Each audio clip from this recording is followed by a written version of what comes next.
क्या आपने कभी समुंदर को रुकते हुए देखा है? क्या वाकई एक मज़ार तूफानी लहरों को रोक सकती है? और आखिर ये कैसे मुमकिन है कि समुद्री बर्बादी के बीच एक दरगाह बिल्कुल सलामत रह जाए? जी हाँ दोस्तों, ये कोई कहानी नहीं बल्कि हकीकत है जो जुड़ी है मुंबई के समंदर के बीचों बीच मौजूद एक पवित्र मज़ार हजरत बाबा हाजी अली रहमतुल्लाह अलैह से, जहां एक बार नहीं कई बार समुद्री तूफानों ने तबाही मचाई, लेकिन ये दरगाह हर बार महफूज रही, जैसे खुद समुंदर ने सजदा कर लिया हो उस वली के कदमों में। इस वीडियो में हम आपको बताएंगे कि आखिर क्या है हाजी अली दरगाह की वह करामात जिसे देखकर बड़े बड़े वैज्ञानिक भी खामोश हो जाते हैं। क्या ये महज इत्तेफाक है या वाकई किसी वली अल्लाह की दुआओं में वो असर होता है जो कुदरत को भी झुका देता है? वीडियो को आखिर तक जरूर देखिएगा, क्योंकि यह सिर्फ जानकारी नहीं बल्कि ईमान को ताज़ा कर देने वाला सच्चा वाकया है। बिस्मिल्लाह कहकर चलिए हमारे साथ उस सफर पर जहां लहरों ने खुद अपने रास्ते बदल लिए। दोस्तों, पानी की ताकत को तो आप सब लोग जानते ही होंगे, और खास करके जब भयंकर और जोरदार बारिश आ जाए या फिर समुद्री तूफान आ जाए, फिर आसपास की बस्ती का क्या हाल होता है। आसपास में किस तरह का सैलाब आ जाता है और फिर किस तरह से पानी अपनी तबाही मचाता है, और देखते ही देखते किस तरह से आसपास की बस्तियां बर्बाद होकर रह जाती हैं। जैसा कि आप सब लोग अच्छी तरह से जानते होंगे कि मुंबई में समुद्र के बीचों बीच में अल्लाह के एक बहुत बड़े वली की मज़ार है, एक दरगाह बनी हुई है जिसको सारी दुनिया हाजी अली के नाम से जानती है और पहचानती है। शायद इस दुनिया में कोई ऐसा शख्स न होगा जो बाबा हाजी अली के इस दरगाह के बारे में ना जानता होगा। पूरी दुनिया के लोग समंदर के बादशाह के तौर पर जाने जाने वाले बाबा हाजी अली को अच्छी तरह से जानते और पहचानते हैं। इसी वजह से दुनिया भर के कोने कोने से लोग इस दरगाह पर हाजिरी देने के लिए आते हैं और उसकी जियारत करते हैं। हम आपको बता दें कि बाबा हाजी अली की मज़ार में मौजूद एक दरगाह है जिसका नाम दुनिया में शायद ही कोई ऐसा शख्स होगा जो नहीं जानता होगा। इस दरगाह पर हिंदू, सिख, ईसाई और हर धर्म और हर मजहब के लोग यहाँ पर खड़े होकर ज़ियारत करते हैं और अपने अपने घर वालों के लिए मन्नत मांगते हैं, और पलक झपकते ही उनकी हर मुराद पूरी भी हो जाती है। बाबा हाजी अली की दरगाह एक ऐसा मज़ार है जहाँ पर धर्म और मजहब की कोई बंदिश नहीं है। इस दरगाह में हजारों की तादाद में लोग हर रोज यहाँ पर ज़ियारत करने के लिए पहुँचते हैं। बाबा हाजी अली की दरगाह अपनी खास करामातों और अपने करिश्मों की वजह से पूरी दुनिया भर में मशहूर है। बाबा हाजी अली की यह दरगाह हाजी अली शाह बुखारी रहमतुल्लाह अलैह की है। इस दरगाह में आकर अगर कोई सच्चे मन से कोई बात बोलता है, कोई मन्नत मांगता है, तो फौरन ही यहाँ पर मुराद पूरी हो जाती है। जानकारी के मुताबिक 15वीं शताब्दी में मुंबई के वर्ली में मौजूद समंदर के किनारे पर बाबा हाजी अली की इस दरगाह को बनाया गया था। पूरी दुनिया में इस दरगाह की एक अलग ही पहचान है। बाबा हाजी अली की दरगाह की सबसे खास और अहम बात तो यह है कि इसको जमीन से कम 500 गज दूर समंदर के अंदर बनाया गया है। इसीलिए इस दरगाह तक लोगों को पहुंचने के लिए समंदर में एक लंबी दूरी का रास्ता तय करना पड़ता है, जिसके लिए एक पुल बनाया गया है जो कि सीमेंट का बना हुआ है, और यह रास्ता ज्यादा चौड़ा भी नहीं है। यह पुल दोनों तरफ समंदर के पानी से घिरा हुआ है। यहाँ पर हमेशा पानी की लहरें और समुद्री तूफान आते जाते रहते हैं, जिसकी वजह से इस पुल को बंद कर दिया जाता है। फिर इस पुल से ना तो कोई दरगाह के अंदर जा पाता है और ना ही फिर कोई दरगाह से वापस बाहर की तरफ आ सकता है। यही नहीं, बाबा हाजी अली की दरगाह का सबसे बड़ा करिश्मा यह है कि समुद्री तूफान और भारी बारिश की वजह से पुल पर चढ़े हुए पानी का एक कतरा भी दरगाह के अंदर नहीं जा पाता है, जिसकी वजह से दरगाह का नज़ारा और भी ज्यादा खूबसूरत हो जाता है। याद रखें, अल्लाह के वली इतने पावरफुल होते हैं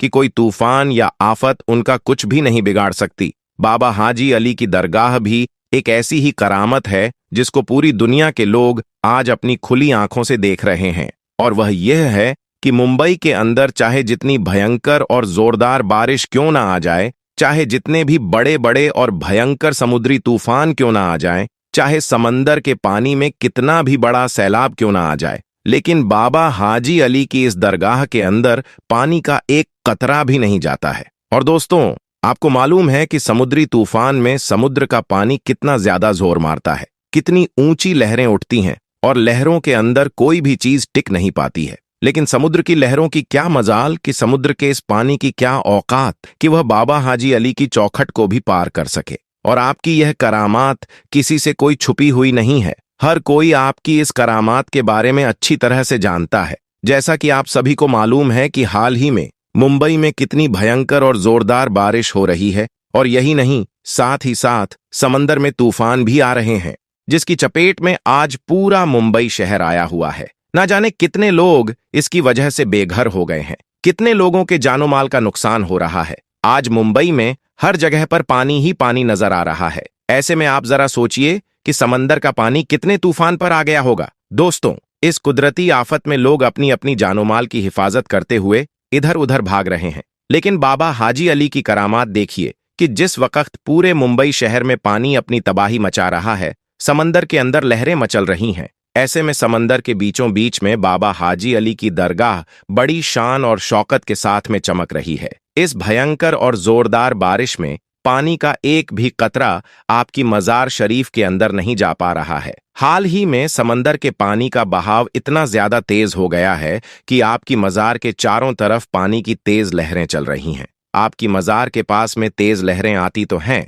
मगर मोहब्बत भरा सलाम पेश करके वापस लौट जाती हैं। सुभान अल्लाह। दोस्तों, सदियों से कायम समंदर के बीचों बीच में बनी बाबा हाजी अली की दरगाह सबको चौंका कर रखी है। मुंबई में तेज बारिश की वजह से समंदर में इतना ज्यादा पानी आ गया है कि समंदर फटने लगा है, मगर ऐसे वक्त में भी पानी की एक बूंद भी आपके मजार शरीफ के अंदर नहीं पहुंच पाती है, क्योंकि किसी तूफान में इतना दम नहीं, किसी पानी की इतनी औकात नहीं कि वह अल्लाह के वली की मजार को कोई नुकसान पहुंचा दे। आज बाबा हाजी अली की इस करामात को देखकर पूरी दुनिया हैरान और परेशान हो रही है कि समंदर में पानी का इतना ज्यादा तेज बहाव होने के बावजूद भी इस मजार के अंदर पानी क्यों नहीं जाता है। उसके पीछे भी एक वाकया है। हम आपको बता दें कि बाबा हाजी अली शाह बुखारी जब अपनी मां से इजाजत लेकर पहली बार जब व्यापार यानी कारोबार करने के लिए अपने घर से निकले थे, तब आप मुंबई के इसी वर्ली इलाके में आकर रहने लगे थे। यहीं पर रहते हुए आपने महसूस किया था कि आप अपने आगे की जिंदगी हिंदुस्तान में ही रहकर इस्लाम का प्रचार करते हुए गुजारेंगे। बस यही सोचकर फिर आप इसी वर्ली इलाके में रहने लगे थे। कुछ दिनों बाद बाबा हाजी अली शाह बुखारी ने अपनी मां को एक चिट्ठी लिखकर उसके बारे में जानकारी दे दी, और उसके बाद में आपके पास में जितना भी माल था, जितनी भी दौलत थी, वह सब आपने गरीब और बेसहारा लोगों में बांट दी, यानी कि गरीबों में दान कर दी। उसके बाद में आप इस्लाम के प्रचार के लिए निकल पड़े। अपनी जिंदगी से जुड़ी हुई हर चीज गरीब लोगों में बांट दिया करते थे। उसके बाद में बाबा हाजी अली शाह बुखारी सबसे पहले हज के लिए मुकद्दस सफर पर गए और आपने अपना हज मुकम्मल किया, मगर फिर उसी सफर के दौरान आप इस दुनिया से पर्दा फरमा गए, यानी कि आप इस दुनिया से रुखसत हो गए। जानकारों का कहना है कि बाबा हाजी अली को सुपुर्द ए खाक अरब में ही होना था, लेकिन उनका ताबूत अरब सागर में होता हुआ मुंबई के इसी वर्ली इलाके में आकर रुक गया था, जहां पर आज उनकी दरगाह शरीफ बनी हुई है। उसमें करिश्मे की बात यह है कि इतने बड़े समंदर में बाबा हाजी अली का ताबूत ना तो समंदर में कहीं पर रुका और ना ही कहीं पर वह डूबा, और इतने बड़े समंदर में ना ही ताबूत के अंदर पानी गया। उसके बाद बाबा हाजी अली की यह करामात जब लोगों ने देखा, तो उसी जगह पर, यानी कि जहां पर वह ताबूत आकर रुका था, उसी जगह पर आपका मजार शरीफ बना दिया गया, यानी कि दरगाह बना दी गई। आज भी जब समंदर में तेज लहरें आती हैं या फिर कोई भयंकर तूफान या जोरदार बारिश आती है, तो बाबा हाजी अली के अदब के चलते कभी भी समंदर अपने दायरे को नहीं तोड़ता है, यानी कि कभी भी समंदर का पानी इस दरगाह के अंदर नहीं जाता है। यह इस्लाम की सच्चाई की एक बहुत बड़ी निशानी है। दोस्तों, औलिया अल्लाह के ऐसे करामात देखकर यकीनन ईमान में ताजगी पैदा हो जाती है। ऐसी करामातों को देखकर हम इस बात का अंदाजा लगा सकते हैं कि बेशक अल्लाह के वली आज भी अपने मज़ारों के अंदर जिंदा हैं और उनमें अल्लाह की बहुत ज्यादा ताकत मौजूद है। वे इस दुनिया में रहकर भी बादशाहत कर सकते हैं और पर्दा फरमाने के बाद भी उनकी बादशाहत कायम रहती है। दोस्तों, जैसा कि आप सभी को मालूम है कि इस वक्त हिंदुस्तान के बहुत से इलाकों में पानी भर गया है, जगह जगह पर बाढ़ आ रही है, जिससे लोगों की जान माल का काफी नुकसान हो रहा है। कुछ जगहों पर तो इस पानी की वजह से इतने ज्यादा हालात खराब हो गए हैं कि जिनको देखकर लोगों की आंखों में आंसू आ रहे हैं। आज हम आपको बताने वाले हैं कि पानी का यह सैलाब जब एक गांव की मस्जिद में दाखिल हुआ तो उस वक्त अल्लाह ताला का ऐसा क्या मौजिज़ा हुआ कि जिसे देखकर गैर मुस्लिम लोग भी अल्लाहु अकबर का नारा लगाने लगे। और यही नहीं, इस पूरे वाक़े को सुनकर आप भी हैरान रह जाओगे। इसलिए आज का यह वीडियो आप सभी के लिए बहुत ही खास है। आप इसको आखिर तक जरूर देखिए। दोस्तों, इस गांव में गैर मुस्लिम और मुसलमान दोनों साथ साथ रहते थे। यह गांव अपने अमन चैन और अपने भाईचारे की मिसाल के तौर पर जाना जाता था। यहाँ पर लोग एक दूसरे के सुख दुख में बराबर के शरीक होते थे। इस गांव में अगर कभी किसी के घर में कोई खुशी होती तो दोनों धर्म के लोग मिलकर खुशियां मनाते थे, और अगर कभी किसी के घर में कोई दुख या मुसीबत आ जाती, कोई गम आ जाता, तो दोनों धर्म के लोग एक दूसरे के दुख में शामिल होते थे। इस गांव की एक खास बात यह थी कि यह पूरा का पूरा गांव बहुत खुशहाल था, यानी कि यह गांव कुदरती खूबसूरती और हरियाली से भरा हुआ था। अल्लाह ताला ने इनको तरह तरह की नेमतों से नवाज रखा था। इस गांव के ज्यादातर लोग करीब के शहरों में अपना कारोबार करते थे, लेकिन अब इस गांव में एक मसला यह बन गया कि जो सबके लिए परेशानी का बाइस बना हुआ था, और वह यह था कि इस गांव में पिछले 1 साल से बारिश नहीं हो रही थी, जिसकी वजह से गांव का हर आदमी परेशान नजर आने लगा था। क्योंकि इससे पहले लोग अपने खेतों में फसलें उगाया करते थे, जिससे हर तरफ हरियाली ही हरियाली का मंजर होता था। लेकिन अब बारिश ना होने की वजह से इनकी फसलें सूख चुकी थीं और ना ही दरख्तों में पहले जैसी रौनक बाकी रही थी।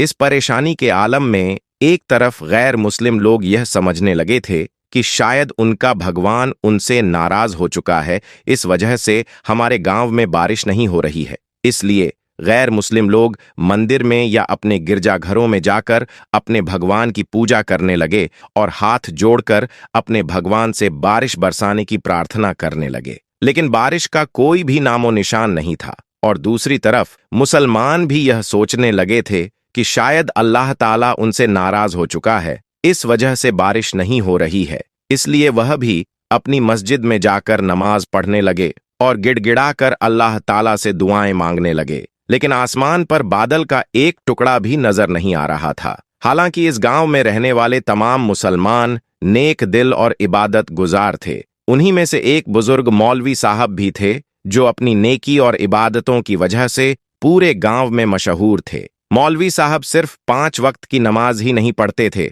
बल्कि वह रात को उठकर तहज्जुद की नमाज भी अदा किया करते थे। और यही नहीं, मौलवी साहब हर वक्त अल्लाह का जिक्र करते और गांव के दूसरे लोगों को भी नेकी की तरफ माइल करते। ऐसा था इस पूरे गांव का माहौल। लेकिन इस वक्त बारिश न होने की वजह से इस गांव के लोग बहुत परेशान हो चुके थे। इसलिए इस परेशानी के आलम में गैर मुस्लिम लोग अपने ईश्वर से प्रार्थना कर रहे थे, जबकि मुसलमान अपने अल्लाह से मदद की दुआएं मांग रहे थे। लेकिन दूर दूर तक बारिश की कोई भी उम्मीद नजर नहीं आ रही थी। दोस्तों, इस तरह से अब तक वक्त गुजरता जा रहा था। अप्रैल और मई की शदीद गर्मी का मौसम आ चुका था। दूसरी तरफ पूरे गांव में हर तरफ सूखा पड़ा हुआ था। इस वजह से दरख्तों के पत्ते भी झड़ चुके थे। शदीद गर्मी की वजह से जमीन तप रही थी, और यही नहीं, बारिश न होने की वजह से इस गांव में पानी की भी शदीद कमी आ चुकी थी। लोग अपने जानवरों को पानी पिलाने के लिए मीलों दूर चलकर जाते थे, लेकिन वहां पर भी उन्हें मायूसी का सामना ही करना पड़ा था। एक दिन मौलवी साहब, जो हमेशा की तरह यानी कि अपने मामूल के मुताबिक गांव की गलियों से गुजर रहे थे, उन्होंने देखा कि शदीद गर्मी की वजह से गांव गांव के लोग बेहाल हो चुके हैं। इसके साथ ही उस वक्त सूरज की तपिश भी इतनी ज्यादा थी कि मौलवी साहब को ऐसा लगा जैसे कि वह इस शदीद गर्मी में पिघल जाएंगे। फिर जैसे ही मौलवी साहब आखिरी गली तक पहुंचे तो उनके दिल में शदीद परेशानी और बेचैनी ने जन्म ले लिया था। इसीलिए फिर परेशानी के आलम में उनकी जुबान से बेइख्तियार अल्फाज निकल गए कि या अल्लाह, हमारे गांव में इतनी बारिश बरसा कि पानी हमारे सीनों तक पहुंच जाए। प्यारे दोस्तों, मौलवी साहब ने यह बात बगैर सोचे समझे ऐसे ही कह दी थी, यानी कि इस परेशानी में उनके मुंह से इस तरह की दुआ ऐसे ही निकल गई थी। उनका मकसद सिर्फ इतना ही था कि किसी भी तरह से इस सख्त गर्मी से निजात मिल जाए और गांव में बरसात हो जाए। अब जिस गली से मौलवी साहब गुजर रहे थे, उसी गली के किनारे पर एक फकीर बैठा हुआ था, जिसने मौलवी साहब की बातों को सुन लिया था।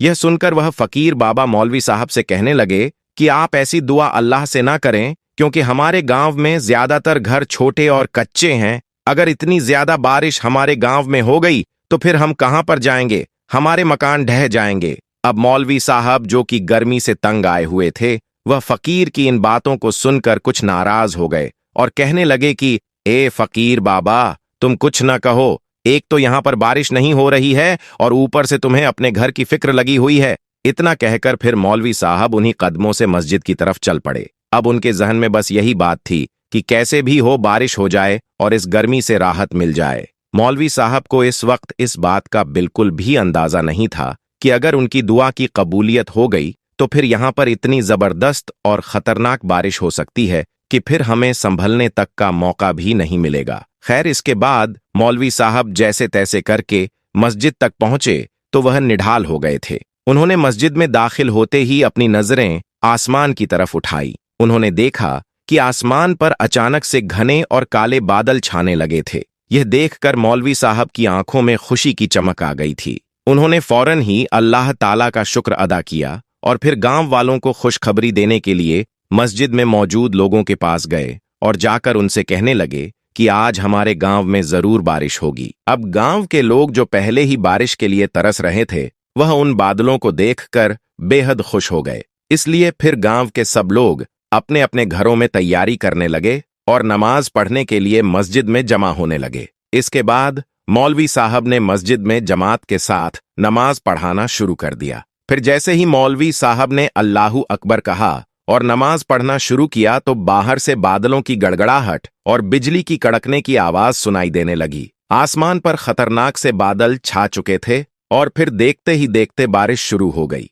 लेकिन यह कोई मामूली बारिश नहीं थी। काले काले बादलों ने अचानक ही पूरे आसमान को ढांप लिया था। फिर इतनी तेज बारिश शुरू हो गई कि चंद ही लम्हों में गांव की सारी गलियां और सारे मैदान पानी से भर गई। पानी का बहाव इतना ज्यादा तेज था कि नदी नाले भी उसके सामने बेबस हो गए। अब मस्जिद के अंदर नमाजियों ने जब तेज बारिश को महसूस किया तो उनके दिलों में खौफ पैदा होने लगा था। लेकिन उन सब नमाजियों के ईमान की मजबूती ऐसी थी कि किसी ने भी अपनी नमाज नहीं छोड़ी। वह वैसे ही अल्लाह की इबादत में मशरूफ रहे और इधर मौलवी साहब भी इमामत करते हुए उनको नमाज पढ़ाते रहे। फिर बारिश इतनी ज्यादा तेज हो गई कि मस्जिद के अंदर भी पानी दाखिल होने लगा और देखते ही देखते पूरी मस्जिद में लबालब पानी भर गया। यहां तक कि पानी नमाजियों के सीनों तक पहुंच गया। दोस्तों, अब हर तरफ पानी ही पानी भर चुका था। यहां तक कि गांव का हर कोना पानी में डूब चुका था। गांव वाले अभी कुछ देर पहले जो बादलों की आमद पर खुशी मना रहे थे, अब वह सब खौफजदा हो गए थे। लेकिन इधर मस्जिद में मौलवी साहब और उनके साथियों ने पानी के बहाव में भी अपनी नमाज को जारी रखा, क्योंकि उनके दिलों में अल्लाह पर मुकम्मल भरोसा था। इसलिए उन्होंने पूरे ईमान के साथ अपनी इबादत को जारी रखा। अब दोस्तों, धीरे धीरे पानी बढ़ता ही जा रहा था, यहां तक कि पानी नमाजियों के सीनों तक आ गया। लेकिन तमाम नमाजी अल्लाह की मोहब्बत और उसकी रजा के लिए वैसे ही मस्जिद में नमाज अदा करते रहे। और फिर इस तरह से मौलवी साहब और सारे नमाजियों ने अपनी नमाज मुकम्मल की और मस्जिद से बाहर आकर देखा तो वह सब के सब हैरान रह गए, क्योंकि उन्होंने देखा कि उनका गांव मुकम्मल तौर पर पानी में डूब चुका है। वह जगह जो अभी थोड़ी देर पहले खुश्क थी, वह जगह अब पानी के एक बड़े बहाव में डूब चुकी थी। गांव के लोग जो थोड़ी देर पहले खुशी से झूम रहे थे, अब वह सब के सब खौफ और परेशानी में मुब्तला हो चुके थे। हर तरफ चीख पुकार की आवाज आने लगी थी। लोग अपने प्यारों को बचाने की कोशिश कर रहे थे। गैर मुस्लिम अपने ईश्वर से और मुसलमान अपने अल्लाह से दुआ कर रहे थे। इसके बाद मौलवी साहब के दिल में एक अजीब सी खलल पैदा हो गई। उन्हें एहसास हो गया कि उन्होंने परेशानी के आलम में जो दुआ मांगी थी, वह बेसब्री से मांगी थी। इसीलिए अब वह एक बड़ी आजमाइश बनकर गांव के तमाम लोगों पर नाजिल हो गई है। इसलिए फिर मौलवी साहब ने फौरन ही अल्लाह की बारगाह में हाथ उठा दिए और गिड़गिड़ाकर दुआ करने लगे, या अल्लाह, हमें माफ कर दो, हमसे बहुत बड़ी खता हो गई है। या अल्लाह, हमारी इस आजमाइश को दूर फरमा दो। दोस्तों, इधर मौलवी साहब का दुआ मांगना था कि उधर बारिश फौरन ही कम होने लगी और फिर बादल आहिस्ता आहिस्ता हटने लगे और इतनी शदीद गर्मी बढ़ गई जैसी गर्मी पहले भी कभी नहीं देखी थी। गांव वाले हैरान हो गए और जितना भी पानी था वह सब कुछ सूख गया था। लेकिन नदी नाले भरे हुए थे। अब गांव के जो लोग खौफजदा थे, उन्होंने देखा कि अब बारिश का जोर टूट रहा है। यह देखकर गांव के तमाम लोग भी खुश हो गए। फिर जब पानी काफी हद तक कम हो गया, खुश्क हो गया, तो लोग अपने अपने घरों की तरफ वापस लौटने लगे। तो मौलवी साहब ने फिर गांव के लोगों को एक जगह पर इकट्ठा किया और फिर उन्होंने गांव के लोगों को अपनी मांगी गई दुआ के बारे में बताया और कहा कि देखो, अल्लाह की जात बहुत बड़ी मेहरबान है, अल्लाह बहुत बड़ा रहीम व करीम है। लेकिन हमें अल्लाह की हिकमत को समझना बहुत जरूरी है। अगर हमारी मांगी गई दुआओं का दूसरों के लिए मुश्किलात का सबब बन जाना है, तो वह हमारे लिए एक आजमाइश बन जाती है। इसके बाद मौलवी साहब ने सबको नसीहत यह फरमाई कि ऐ लोगों, हमें अल्लाह के बंदों का ख्याल जरूर रखना चाहिए और जब भी कभी मुसीबत में दुआ करें तो दूसरों की मुश्किलात का भी ध्यान रखना चाहिए। ऐ लोगों, हम चाहे कितने ही नेक क्यों ना हों, जब तक हम दूसरों की परेशानी का ख्याल नहीं रखेंगे, तब तक हमारे इबादतों का कोई फायदा नहीं होगा। याद रखिए, अल्लाह को हमारे सजदों की नहीं बल्कि हमारे साफ दिलों की जरूरत है।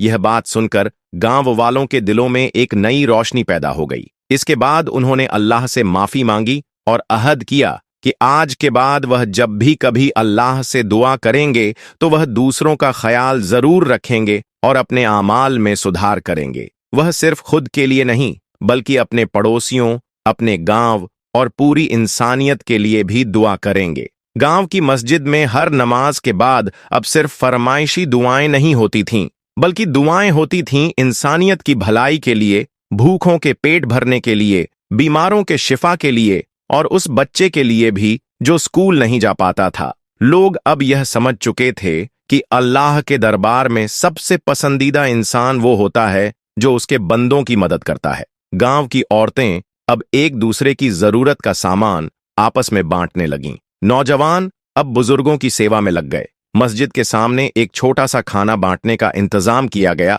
जहां कोई भी भूखा आकर खा सकता था। गांव के एक बुजुर्ग ने कहा, जब हमने अपने दिलों को साफ किया तो अल्लाह ने हमारे रास्ते भी साफ कर दिए। अब गांव में बरकत ही बरकत थी। लोग कामयाब भी होने लगे और सुकून भी आने लगा। दोस्तों, इस वाकये के बाद इस गांव के लोगों ने अपने रब की रजा के लिए अपनी इबादतों को न सिर्फ और बेहतर बनाया, बल्कि एक दूसरे की मदद और खिदमत को भी अपना मकसद बना लिया। उन्होंने सीखा कि दुआ तब तक पूरी नहीं होती जब तक उसमें इंसानियत की महक न हो। कुरान कहता है, अल्लाह के जिक्र से दिलों को इत्मीनान मिलता है। और सच पूछिए तो आज की इस कहानी ने हमें यही यकीन दिलाया कि जब इंसान अपने रब को पूरे दिल से पुकारता है तो वो पुकार कभी रद्द नहीं होती। अल्लाह ताला फरमाते हैं, मुझे पुकारो, मैं तुम्हारी दुआ कबूल करूंगा। यही वजह है कि जब जमीन पर उम्मीदें टूट जाती हैं, तब आसमान से रहमत बरसती है। आज का वाकया सिर्फ एक करिश्मा नहीं था, बल्कि एक पैगाम था कि अगर नीयत साफ हो और दिल में अल्लाह की मोहब्बत हो तो फिर कोई दरवाजा बंद नहीं रहता। हमने देखा कि कैसे एक सच्चे दिल की सदा ने नामुमकिन को मुमकिन कर दिया। यही है दुआ और यकीन की ताकत। तो दोस्तों, अगर इस कहानी ने आपके दिल को छुआ हो, अगर इस पैगाम ने आपके अंदर एक रोशनी जगाई हो, तो इसे अपने तक मत रखिए। इस वीडियो को एक सच्चे दिल से लाइक करें और कमेंट में अल्लाहू अकबर लिखकर इसे अपने भाई बहनों तक पहुंचाएं, ताकि दुनिया समझे कि दुआ, नमाज और तौबा में कितनी बड़ी ताकत है। हम फिर मिलेंगे आपसे एक नई कहानी में, एक नई करामात के साथ, जो सिर्फ आपको हैरान नहीं करेगी बल्कि ईमान को और मजबूत करेगी। तब तक याद रखिए, अल्लाह सब कुछ देखता है, सुनता है और वक्त आने पर वो हर पुकार का जवाब देता है। आपका भाई आपसे अलविदा लेता है इन अल्फाजों के साथ। फिर मुलाकात होगी। अल्लाह हाफिज और दुआओं में याद रखिएगा।